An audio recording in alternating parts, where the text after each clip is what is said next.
di mana seorang manusia itu merasa terhubung dengan sebuah kekuatan yang lebih besar dari dirinya atau pencipta yang bisa berupa keyakinan, nilai, tujuan hidup yang memberikan makna, arah, dan ketenangan. Di sini saya mengambil contoh sehat spiritual adalah tentang sholat, puasa, sedekah, doa, membaca Quran, dan amal saleh. Kemudian sehat sosial adalah kemampuan seseorang untuk berinteraksi dengan baik dalam lingkungannya, baik itu dengan keluarga, teman, atau masyarakat. Contoh dari sehat sosial adalah hubungan yang harmonis dari suami istri, itu ada di Quran, surat Ar-Rum ayat 21, hubungan harmonis antara orang tua dan anak, kemudian hubungan harmonis antara masyarakat sekitarnya. Dan yang terakhir adalah pilar sehat ekonomi. Sehat ekonomi adalah keadaan ekonomi yang baik di mana seseorang dapat memenuhi kebutuhan hidupnya secara mandiri. Contoh sehat ekonomi di dalam Al-Quran adalah bekerja adalah ibadah dan disaksikan oleh Allah, menghindari perilaku boros, bekerja keras, adil dan manfaat, menjaga keberkahan dan kekayaan itu hanya sementara. Ini adalah pengertian 5 sehat paripurna yang dari analisis yang dilakukan secara kualitatif membuktikan bahwa ternyata Quran itu memiliki konsep protokol kesehatan yang jauh lebih lengkap, bahkan dengan protokol yang diberikan oleh WHO atau Kementerian Kesehatan Republik Indonesia. Boleh lanjut, mohon izin. Boleh lanjut, Bunda. Nah, ini adalah video, mungkin kita skip, ini para dokter pasti sudah hafal, tapi yang non-medis saya sangat menyarankan bahwa sekarang dengan teknologi yang ada, kita bisa melihat kemahabesaran Allah lewat ciptaan Allah di dalam tubuh dan diri kita yang sangat luar biasa. Itu nanti di bagian belakang ada resume slide-nya, boleh lanjut, Bunda. Ini juga sama, ini Uci tampilkan 6 video sebenarnya untuk kita mengenal diri kita dengan luar biasa dari video-video yang durasinya hanya 30 detik atau 60 menit itu, sehingga kemudian ketika kita menjalankan protokol kesehatan ini kita tahu apa yang sedang kita perbuat untuk tubuh dan diri kita, karena Allah itu membenci orang-orang yang merusak ciptaannya. Nah, bagaimana dengan merusak tubuh kita yang merupakan anugerah terbesar dan kita merupakan ciptaan Allah yang paling dicintainya. Boleh lanjut lagi, Bunda? Nah, ini masih beberapa, Uci coba tunjukkan bagaimana proses makan, ginjal, jantung, pembuluh darah. Boleh lanjut, Bunda? Nah, ini anatomi fisiologi tubuh manusia. Ini diambil dari peneliti James Summer, bahwa ternyata tubuh manusia itu seperti pabrik kimia raksasa. Jumlah selnya itu ada 37,2 triliun, panjang peredaran darahnya 96.560 km, di mana itu merupakan panjang 2 kali bumi. Memiliki ribuan enzim yang menghasilkan banyak hormon. Konsumsi oksigen harian kita 550 liter per hari. Kalau kali 15.000 berarti kira-kira 8 juta. Berarti sebulan 240 juta Allah kasih gratis untuk kita. Detak jantung satu hari itu 100.000 kali. Volume darah yang dipompa dari jantung dan menuju jantung itu adalah 7.000 liter per hari. Kemudian jumlah sarafnya itu lebih dari 86 miliar. Riset yang dilakukan di Meksiko, Fakultas Kesehatan di University of Mexico menyatakan bahwa salah satunya 80% penyakit itu ternyata berasal dari kelainan darah. Apakah sumbatan darah, darahnya tinggi, rendah, artinya kondisi tubuh tidak dalam kondisi keseimbangan. Boleh lanjut, Bunda? Nah, ini tadi yang Uci sampaikan di awal, identifikasi masalah, kenapa tertarik untuk meneliti tentang masalah ini. Kemarin pada saat Uci wisuda, orasi ilmiahnya adalah dari Menteri Kesehatan. Beliau menyampaikan beliau itu Menteri Kesehatan yang idealnya adalah menjaga masyarakat tetap sehat. Tapi saat ini ternyata anggaran yang digunakan oleh pemerintah itu 70% digunakan untuk mengobati penyakit tidak menular atau PTM, yang sebenarnya WHO juga menyatakan bahwa kalau ini dipakaikan protokol hidup sehat atau pola hidup sehat, maka ini bisa dihilangkan, dikurangi atau dihilangkan. Kenapa ini terjadi? Karena masyarakat kurang paham tentang pentingnya perilaku preventif, pencegahan dan promotif untuk menjaga kesehatan. Masyarakat itu rata-rata baru datang ke rumah sakit, ke dokter kalau misalnya itu ternyata sudah terjadi sakitnya. Terus masyarakat umumnya juga belum paham apa sih sebenarnya protokol kesehatan itu dan apa gunanya untuk masyarakat ketika menjalankan protokol kesehatan. Boleh lanjut, Bunda? Nah, ini yang tadi Uci sampaikan juga, riset-riset dan penelitian bahwa 70% tubuh manusia itu terdiri dari air. Kemudian juga bagaimana darah dipompa, seperti apa darah yang tersumbat, dan lain sebagainya. Boleh lanjut, Bud?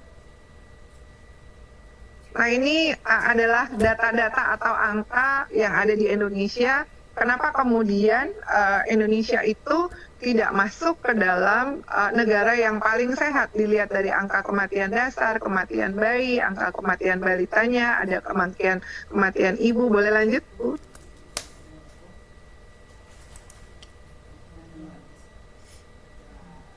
Ini data harapan hidup yang dikeluarkan terbaru oleh WHO untuk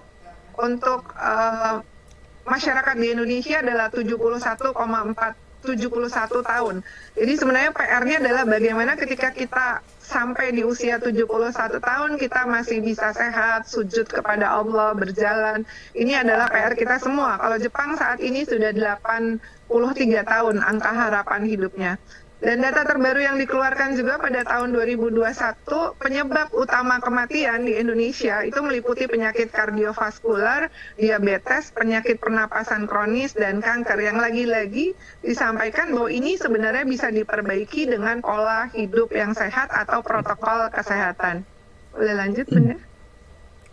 Nah, ini adalah tantangan pembangunan, adanya industrialisasi, globalisasi, kemajuan ekonomi, sehingga itu menyebabkan ternyata justru orang jadi kurang bergerak, kurang waktu olahraga di era digital ini.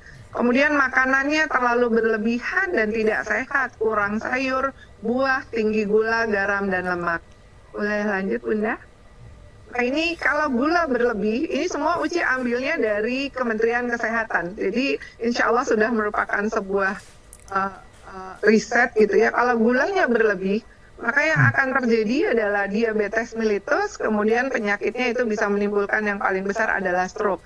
Kalau lemaknya berlebih, maka yang terjadi adalah obesitas, kemudian terjadi jantung koroner. Garamnya yang berlebih, yang terjadi adalah hipertensi dan gagal ginjal. Boleh lanjut, Bun? Nah, ini faktor risiko yang harus diperbaiki. Jadi ini yang bicara adalah WHO juga, 80% penyakit tidak menular disebabkan oleh perilaku yang tidak sehat.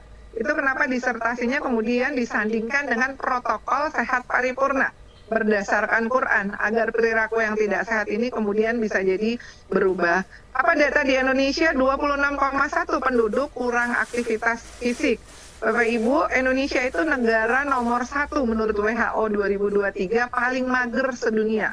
Betapa sedihnya kita negara dengan penduduk muslim paling banyak di dunia, dengan masjid terbesar di dunia, tapi ternyata kita juga di label sebagai negara paling malas gerak di dunia, karena jumlah jalan kaki kita tuh hanya 3.000.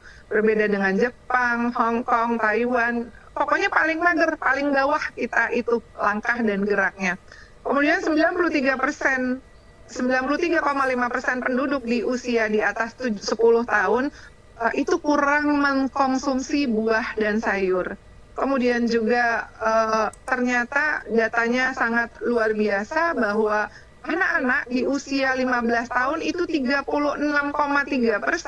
itu sudah merokok. Dan 4,6% penduduk di atas 10 tahun itu mengkonsumsi alkohol. Jadi kalau ditanya apa solusi masalah kesehatan, kalau yang ngomong adalah World Health WHO, maka dia bilang 80% penyakit tidak menular disebabkan oleh perilaku tidak sehat. Karena itu perilaku kesehatannya yang harus dirubah. Karena itulah kemudian Uci membuat disertasi dengan judul Protokol Kesehatan dalam Perspektif Quran. Bagaimana nih Quran melihat kesehatan dan bagaimana solusi dari Quran tentang kesehatan. Lanjut Bunda. Nah ini tadi sudah Uci sampaikan bahwa sehat dalam disertasi Uci ini ada 5 pilarnya. Pilar yang pertama adalah pola makan dan minum. Nah pola dan makan dan minum itu kemudian ada pola tidur, ada pola kebersihan, ada kontrol dan terapi secara rutin jika kita mengalami saat ini yang disebut dengan best practice sebenarnya Bapak Ibu. Jadi alhamdulillah di Rumah Sakit Indonesia itu pasiennya mungkin ada sekitar 2.000 sampai 3.000 pasien.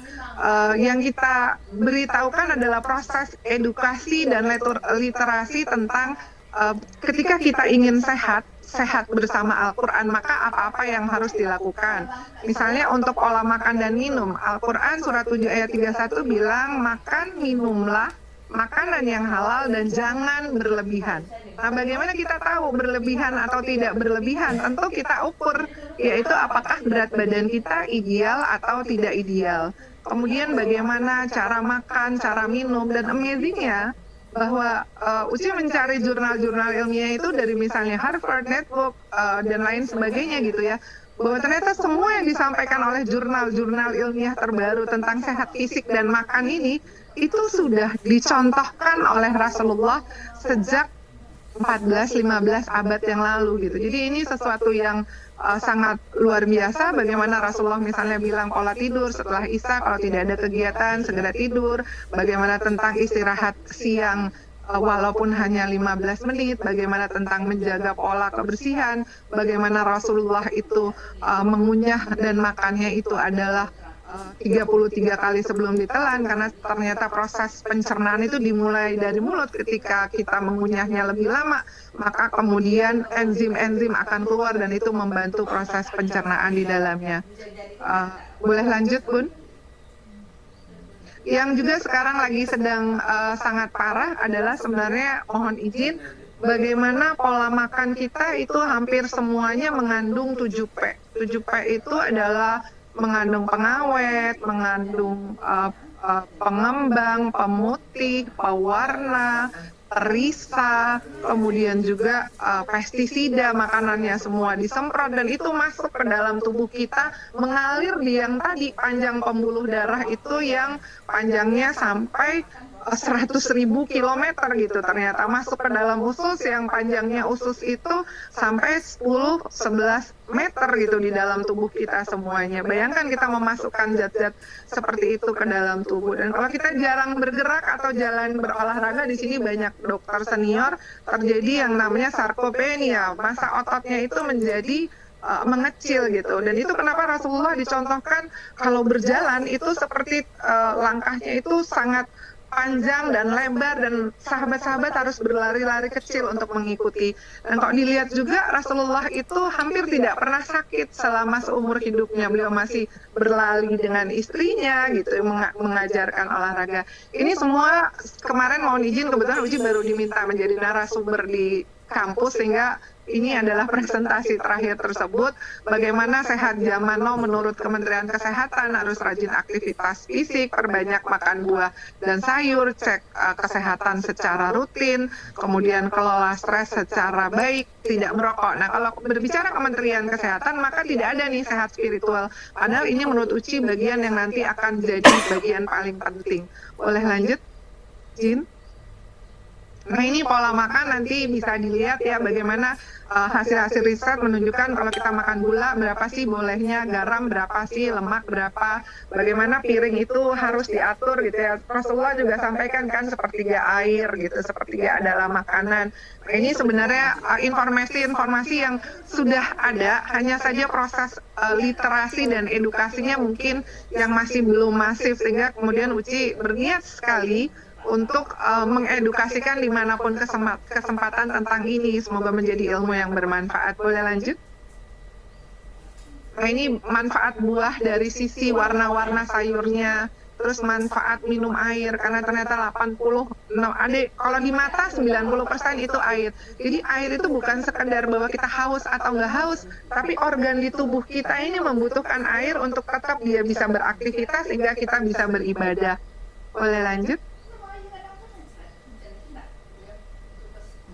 Nah ini mohon izin tadi karena Uci sampaikan kemarin Uci di kampus banyak adik-adik gitu ya. Ini juga sesuatu yang membingungkan gitu. Qurannya sudah bilang makan dan minumlah sesuatu yang halal dan baik dan jangan berlebihan. Tapi kita tahu Indonesia itu juga ternyata penyumbang cukai rokok dan paling banyak di dunia orang yang merokok. Padahal kita tahu di dalam rokok itu ada 4.000 racun berdasarkan riset. Dan bagaimana dampak buruk dari rokok itu bisa membuat kita baik rokok aktif ataupun pasif gitu merusak ciptaan Allah yang sudah sangat sempurna diberikan kepada kita. Lagi-lagi bicara Quran, pakemnya adalah makanlah yang halal dan baik. Bukan cuma halal, tapi juga harus baik untuk kesehatan kita. Boleh lanjut?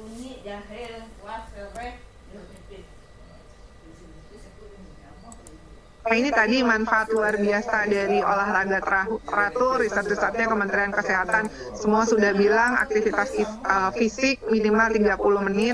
Sebenarnya kalau Bapak Ibu berjalan kaki untuk mencapai 6.000 langkah, itu cukup berjalan dengan pelan selama 30 menit. Dan ternyata mungkin kita masih kurang pahami bagaimana bahwa latihan-latihan fisik itu ternyata sangat amat luar biasa bermanfaat dan sangat dibutuhkan oleh tubuh kita.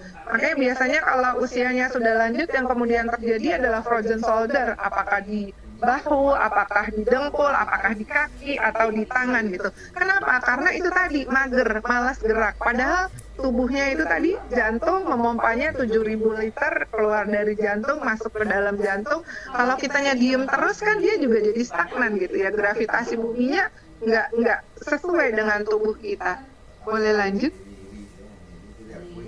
Nah, ini nanti Uci skip aja, tetapi ini menurut aku 2 video yang sangat bagus bagaimana orang yang saat ini sedang dirawat harus cuci darah seminggu 2 kali di RSCM, betapa berat gitu dan betapa sedih bahwa ternyata setiap harinya sekarang di RSCM bagian anak itu ada sekitar 40 anak yang mengalami cuci darah setiap hari di usia yang masih sangat muda gitu ya. Kenapa seperti itu? Ketika ditanya minumnya 4B, berwarna, bersoda, berasa, gitu.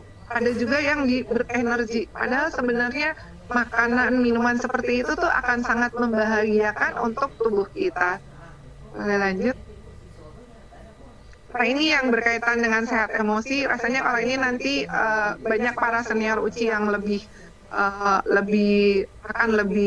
bagus untuk menyampaikannya. Tetapi yang ingin Uci sampaikan bahwa dari seluruh riset-riset yang Uci baca, itu luar biasa ternyata sehat emosi itu berperan ketika dalam proses penyembuhan seseorang. Di sini Uci mengambilnya beberapa yang mudah gitu ya, misalnya doa, tulus, ikhlas, perbanyak senyum, jangan marah, jangan dendam, maafkan orang lain. Yang ini semua sumbernya adalah dari Quran gitu.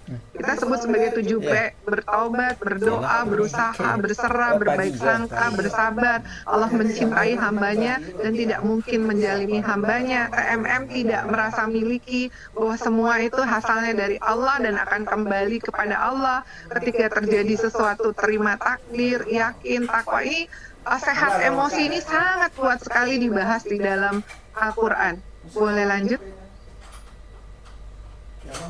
Nah ini sehat spiritual, ini adalah bagian yang menurut Uci paling istimewa dari disertasi Uci karena tidak ditemukan sehat spiritual ini di dalam definisi baik WHO maupun Kementerian Kesehatan yang ada sekarang. Kenapa sampai tidak ada? Karena mungkin bagaimana melakukan parameter kesehatannya itu boleh dibilang yang memiliki hanya umat Islam gitu, yang memiliki secara sangat sempurna, paripurna, holistik. Nah, ini Uci mengambil beberapa percobaan sebelumnya.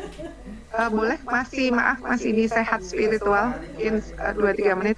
Nah ini jadi beberapa riset yang diteliti, misalnya ada Profesor Soleh di Unair, beliau menyampaikan bahwa penyakit kanker itu ternyata bisa diperbaiki kondisinya ketika melakukan sholat tahajud. Hasil penelitiannya ketika tahajud ada dalam kondisi yang sangat rileks, ada hormon kesembuhan, 4 hormon utama yang dikeluarkan dari dalam tubuh. Kemudian membaca Quran, Dr. Agus Rahmadi, penelitian yang terbaru dari beliau, bahwa ternyata bacaan Quran dari hasil riset beliau ketika misalnya satu bakteri diberikan bacaan Quran, diberikan musik klasik, diberikan puisi-puisi Arab yang sebenarnya kata-katanya adalah bahasa Arab atau tidak diberikan apapun, hasilnya ketika dibacakan Quran, bakteri-bakterinya itu mengurang sangat signifikan bakteri jahatnya. Tubuh kita itu kan dalam setiap sel ada probiotik, ada bakteri jahat, ada bakteri baik. Kalau tadi selnya 37 triliun, 20-30% bakteri jahat. Kalau kita sakit itu karena imun sistem kita turun karena bakterinya lebih banyak daripada bakteri yang jahat daripada bakteri baik. Ini juga satu riset yang sangat luar biasa. Kemudian doa dan zikir, ada 3 teman dokter di Universitas Gadjah Mada, Fakultas Kedokteran, bagian penyakit dalam, yang meneliti bagaimana peran LPD, zikir di dalam bahasa kesehatannya disebut sebagai LPD atau latihan pasrah diri, untuk mengurangi kondisi 3 penyakit yang Uci baca dan Uci belajar dan ketemu langsung sama teman-teman di Fakultas Kedokteran di UGM. Yang pertama adalah diabetes, hipertensi, dan autoimun.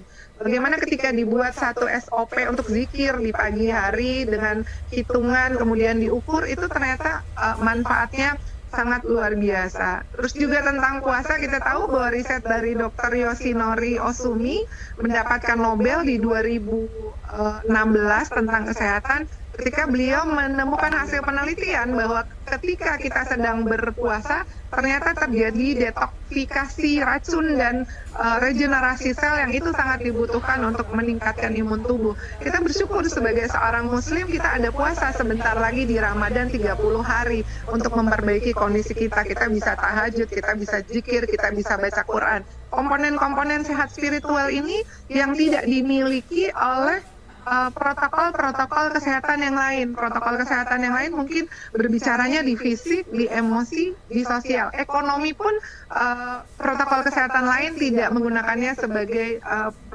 sebagai parameter untuk menuju sehat paripurna. Boleh lanjut?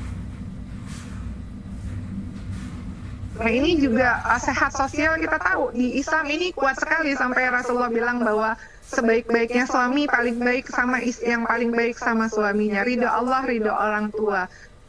Istri kalau dia taat pada suaminya itu ternyata Rasulullah bilang bahwa 7 pintu surga terbuka. Dan ini ternyata didukung oleh sebuah riset yang dilakukan di Harvard oleh Profesor Robert Waldinger. Ini lebih dari 80 tahun penelitiannya, dari tahun 1938 sampai 2020 dilakukan di Harvard Medical School. Ternyata kunci orang sehat dan bahagia yang nomor 1 itu adalah memiliki hubungan yang harmonis.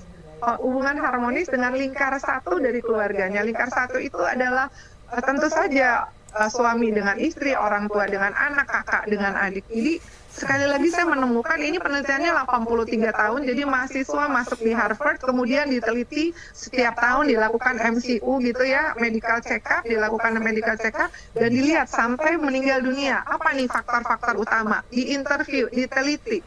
Jadi lagi-lagi saya menemukan bahwa Quran dan sunnah dari Rasulullah itu ternyata jawaban menuju sehat paripurna. Boleh lanjut? Nah, kemudian juga sehat ekonomi, bagaimana ternyata di dalam Quran, di dalam hadis Rasulullah, bahwa bekerja itu adalah bagian daripada bentuk beribadah kepada Allah agar bisa menjadi sosok hamba yang mandiri secara ekonomi dan tidak menjadi beban orang lain. Bekerja sehat ekonomi dalam Quran dan hadis itu banyak sekali komponen-komponennya yang Masya Allah universal, sangat holistik, dari mulai niat bekerjanya disaksikan oleh Allah dan Rasulnya. Rasulullah menyukai orang-orang yang bekerja profesional. Ada dosa-dosa yang tidak bisa diampuni, kata Rasulullah, kecuali dengan bekerja. Dan bekerja bukan melulu yang dihitung adalah uang, tapi kebermanfaatan.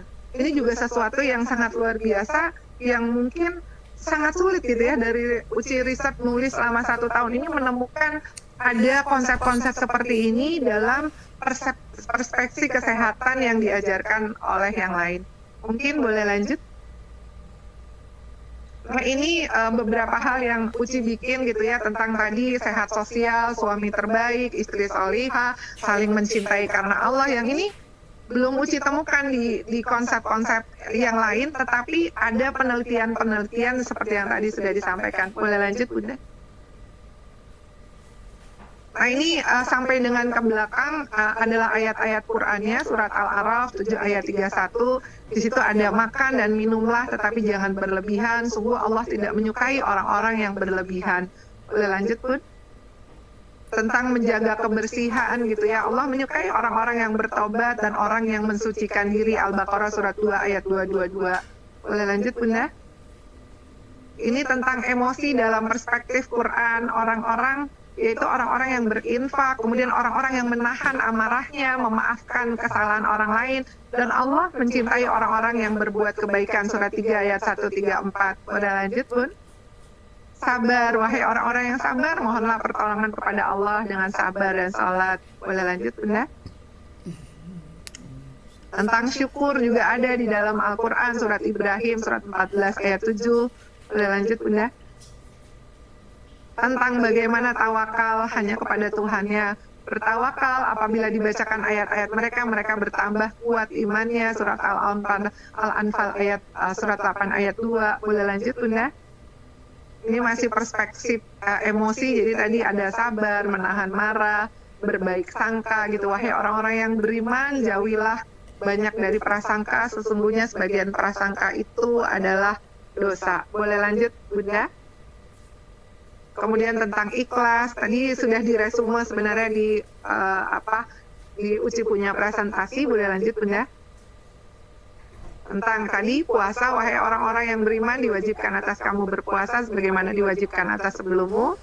Ini sehat spiritual. Tentang sedekah, perumpamaan orang-orang yang menginfakkan hartanya di jalan Allah seperti sebutir biji. Jadi ada penelitian juga di Amerika, ayah, bunda, dan para guru, bahwa ada bakteri yang didoakan dan tidak didoakan, ada pasien kanker pasca operasi yang didoakan dan tidak didoakan gitu ya, dan yang mendoakan tidak kenal terhadap orangnya. Ternyata orang yang didoakan itu cenderung hasilnya adalah lebih cepat sembuh dan membaik dan terkoreksi, terperbaiki kondisinya daripada penelitian bakteri atau orang yang sakit kanker yang tidak didoakan. Boleh lanjut, Bunda? Ini tentang doa gitu ya, Al-Baqarah surat 2 ayat 186, bahwa Allah mengabulkan orang-orang yang berdoa apabila berdoa kepadaku. Boleh lanjut, Bun? Membaca Quran, dibacakan ayat ini surat Al-Anfal lagi, ayat surat 8 ayat 2. Hatinya bergetar ketika dibacakan Quran. Tentang beramal soleh dan orang-orang yang beriman dan mengerjakan kebaikan, pasti akan kami hapus kesalahan-kesalahannya, dan mereka pasti akan kami beri balasan yang lebih baik dari apa yang mereka kerjakan. Boleh lanjut? Hubungan yang harmonis antara suami istri, Quran surat Ar-Rum surat 30 ayat 21, dan tanda-tanda kebesarannya Allah menciptakan pasangan-pasangan untuk jenismu sendiri. Nah, ini Uci sebenarnya ingin sekali, Gurunda ingin menjadi seorang coach yang khusus di masalah ini sebenarnya, karena sepertinya banyak sekali para ustadz yang mempelajari Quran tetapi dari angle lebih kepada ibadah, padahal yaitu yang tadi Rasulullah bilang bahwa sebaik-baiknya manusia justru yang paling baik pada istrinya. Istri yang soleha itu bisa masuk surga dari 8 pintu surga, didukung oleh penelitian di Harvard itu. Bagaimana Rasulullah itu ternyata istri suami yang sangat romantik, sangat penyayang, sangat penuh cinta gitu ya. Ini menurut Uci hal-hal yang memang masih kurang barangkali diliterasikan dan diedukasikan di dalam masyarakat. Boleh lanjut, Bud? Nah, Al-Quran juga mengatur bagaimana hubungan yang harmonis antara orang tua dan anak. Hadisnya juga bilang ridho Allah pada ridho orang tua. Begitu Tuhanmu telah memerintahkan agar kamu menyembah selain Dia dan hendaklah berbuat baik kepada ibu bapak. Boleh lanjut?